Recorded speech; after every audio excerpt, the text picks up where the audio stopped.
1 прободен, нападнати полицајци, искршени автомобили, епилогот 21 уопсен, 19 од нив фанови на Левски, двајца на Шкупи.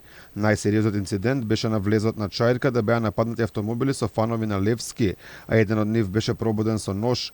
Од обвинителството информираат дека се почнало кога бугарските навивачи, додека се движеле низ Чаир, влегле во вербална расправа со случајни минувачи.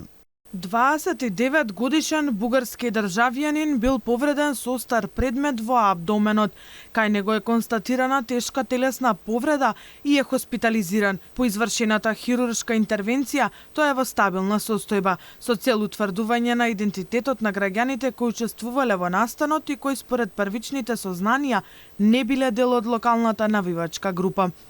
Бугарите пак повторно сакаат да испаднат жртви. Еден од пријателите на прободениот навивач вели дека тие само минале низ оваа населба и почнале да удираат по нивните автомобили. Вината што влегле во Чаир вели била кај полицијата. Спря до нас полицејска кола. Ние полицајците ги прашавме надесно ли? На што тие ни одговорија да, продолжи. Токму тоа надесно е тоа што не однесе во таа населба Чаир. Сакам категорично да кажам дека македонските полицајци видоа неколку бугарски автомобили кои свртеа по погрешниот пат. Јас не кажувам дека не поведоа, не кажувам дека било намерно. Ние ги прашавме надесно ли треба, тие одговорија да.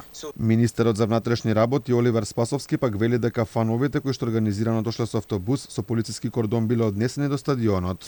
Сите навивачи кои што пристигнаа организирано на граничниот премин Девебајр, од таму се преземени и во полициски кордон се донесени до самиот стадион на кој што се одржуваше надпреварот.